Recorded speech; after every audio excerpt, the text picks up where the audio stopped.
سلام ኣብ ኩሉ ኩርናዓት ዓለም ትርከቡ ክቡራት ተኸታተልቲ መደብ ኤቢቲ ቻነል ከመይ ቀኒኹም?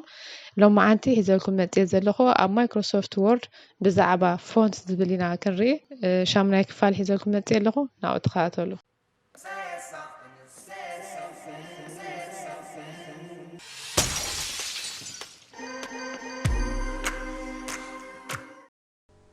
ሎሚ ብዛዕባ ፎንት ኢና ክንርኢ ፎንት ሓደ ዲዛይን ኮይኑ ንኣልፋቤት ንቁፅርታት ንኪቦርድ ሲምቦል ማርክስ ንዝተፈላለየ ክንጥቀመሉ ንኽእል ኢና ካብቲ ብዙሕ ዓይነት ፎንት ክልተ ሜይን ግሩፕ ኣለውና እቲ ቀዳማይ ታይምስ ኒው ሮማን ንብሎ ሰሪፍ ኢልና ንፅውዖ እቲ ካልኣይ ከዓ ኣርያል ወይ ከዓ ሳንስ ሰሪፍ ማለት እዩ ኦኬ ካብዚ ቀፂልና ሓንቲ ቴክስት ሓደ ወይ ካብ ሓደ ንላዕሊ ፎርማት ክህልዋ ይኽእሉ እዮም ቤዚክ ካራክተር ፎርማት ንብሎም ኣለውና በዓል ቦልድ ኢታሊክ አንደርላይን ማለት እዩ ኣብዚ ንሪኦ ዘለና እዛ መጀመርታ ቀዳመይቲ ንሪኣ ዘለና ወልሓንቲ ፎርማት የብላን ኖርማል እያ ዘላ ካብኣ ቀፂልና ልክዕ ነታ ዝነበረት ቦልድ ምስ መረፅና ከዓ ለውጢ ጌራላ ማለት እዩ እንታይ ዓይነት ለውጢ ጌራላ ቦልድ ድያ ኢታሊክ ድዩ አንደርላይን ድዩ እንታይ ዓይነት ፎርማት ተለዊጣላ ክንፈልጥ ተደሊና ነታ ዝደለና መጀመርታ ንመርፃ ሽዑ ናብተን ላዕሊ ንሪአን ዘለና ኬድና ካብዞም ኩለን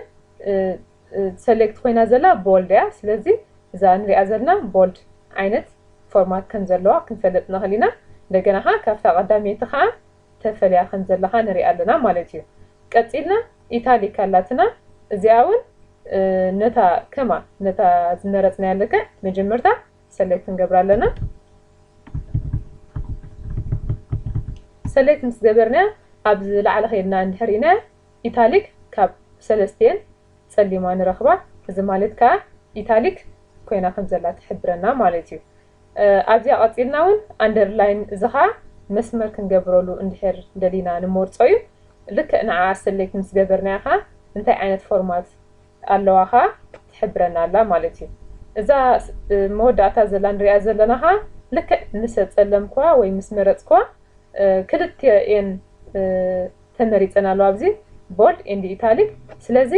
ቦልድን ኢታሊክን ኣብዚኣ ክልተ ዓይነት ፎርማት ኣለና ከም ኣማራፂ እውን አንደርላይን ክንውስኸላ ንኽእል ኢና አንደርላይን ተወሲኽና ኣላ ከዓ ከማ ተመሳሳሊ እንድሕር መሪፅና ከዓ ሰለስተአን ብሓንሳብ ተመሪፀን ንረኽበን ሰለስቲኡ ዓይነት ፎርማት ከዓ ሒዛላ ስለዚ ብኸምኡ ኢና ከዓኒ ካብ ሓደ ንላዕሊ ፎርማት ክንገብረሉ ንኽእል ኢና ዘለና ማለት እዩ ኣብዛ ንሪኣ ዘለና ንቦልድ ኢታሊክ አንደርላይን ነናቱ ሾርትካት ኣለዎ ብኪቦርድ ሾርትካት ማለት እዩ ኦኬ ንቦልድ ኮንትሮል ቢ እንድሕር ኢልና ኣብ ኪቦርድ ቦልድ ትኾነልና ኣላ ማለት እዩ ንኣብነት ነዛ ቂም ዘላ መጀመርታ ሰሌክት ክገብራ ኣለኒ ቦልድ ክገብራ እንድሕር ደልየ ኣብዚ ዝሪኦ ዘለኹ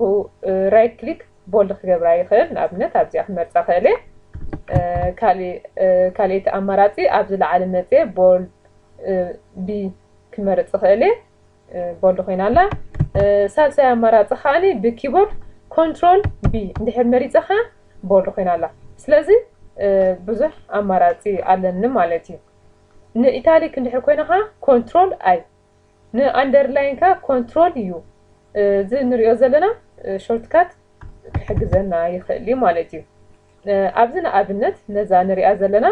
መጀመርታ መሪፀያ ቦልድ መሪፀ ፀኒሐ እንድሕር ከምታ ዝነበረታ ክመልሳ ደልየ ልክዕ ከምታ ዘላታ መጀመርታ ክፅልም ኣለዋ ከይደ ከዓ ነታ ቦልድ ዘላ እንድሕር ንዓ ተመሊሳ ካልኣይ ግዜ መሪፅያ ከዓ ትጠፍእ ኣብኣ ከይደ መርፃ ኣብኣ ከይደ የጥፋእ ኣለኹ ማለት እዩ ካብዚ ቀፂልና ከዓ ከም ኣማራፂ እንታይ ኣለና ካልእ እዛ ንሪኣ ዘለና ቦልድ ኢታሊክ አንደርላይን እዩ እንድሕር ደሊና ተንዘ ዝገበርናዮ ለውጥታት ኣብዚኣ ከይድና በብሓደ እንዳመረፅና ክንመልሰ ንኽእል ኢና ናብታ ዝደለና ወይ ናብታ ናይ መጀመርታ ኣብዚ ሓፃር ግን ኣብዚ ኪቦርድ ሾርትካት ኮንትሮል ስፔስ እንድሕር ኢለ ልክዕ ናብታ መጀመርታ ዝነበረታ ሪስቶር ትኸውን ማለት እዩ ናብኣ ትምለሳላ ማለት እዩ ካብዚ ቀፂልና ብዛዕባ ሳይዝ ክንርኢ ኢና ማለት እዩ ኣብዚ ንሪኦ ዘለና ዝተፈላለየ ሳይዝ ኣለና ከም ብቐረባ ኣብዚ ኢና ንረኽቦ ኩሉ ግዜ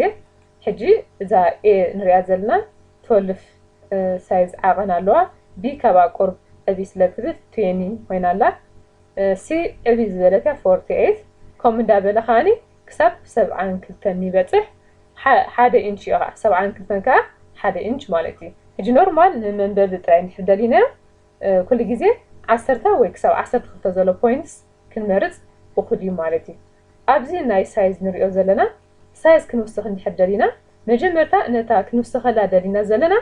ክንመርፅ ኣለና ሰሌክት ክንገብራ ደሊና ኣለና ንኩሉ ዲና ክንውስኸሉ ወላስ ነታ ደሊና ዘለናስ ብፍላይስ ንከምዚኣ ደሊልናስ ክንመርፅ ኣለና ነታ ሰሌክት ዝገበርናዮ ከዓ ሳይዝ ክንውስኽ እንድሕር ደሊና መጀመርታ ኣብዚ ንሪኦ ዘለና ኸይድና ሳይዝ ክንውስኽ ንእል ኢና ንኣብነት 16 እንድሕር መሪፀ ከምዚኣ ክትኮነላ እያ ማለት እዩ ቀፂልና ከም ዘላ ተኸላውን ኣብዚ ንሪኦ ዘለና ከምዚ ንሪኦ እንዳጉደልና እንዳወስኽና ክንከይድ ንኽእል ብኪቦርድ ሾርትካት እውን ኮንትሮል ሽፍት ኢለ ኮንትሮል ሽፍት መሪፀ ግሬተር ሳይን እንድሕር መሪፀ ትውስኸላ ሳይዝ ለስ ሳይን እንዳመረፅኩ እንድሕር ከይደ ከዓ ሳይዝ ትቐንሳላ ኣብዚ እውን ተፃሒፍሎ ከምዚ ንሪኦ ዘለና ማለት እዩ ኩሉ ግዜ ግን ብኪቦርድ ሾርትካት ክንረኽቦ ንኽእል ኣብዚ ብላዕሊ ኣለና ወይ ከዓ ልክዕ ሰሌክት ምስ ገበርና ኣብዚ በቐረባ ክተምፃልና ትኽእል ካብኡ እንዳመረፅና ከዓ ክንሰርሕ ንኽእል ማለት እዩ ኦኬ ኣብዚ ንሪኦ ዘለና እዚኦም ፎንት ታይፕ ንብሎም ዓይነታት እዮም ኩሉ ግዜ እዞም ብላዕሊ ንሪኦም ተደጋጋሚ ንመርፆም ወይ ንስርሓሎም ብላዕሊ ይመፁ ማለት እዩ እዚ ከዓ ፎንት ሳይዝ ማለት እዩ ኦኬ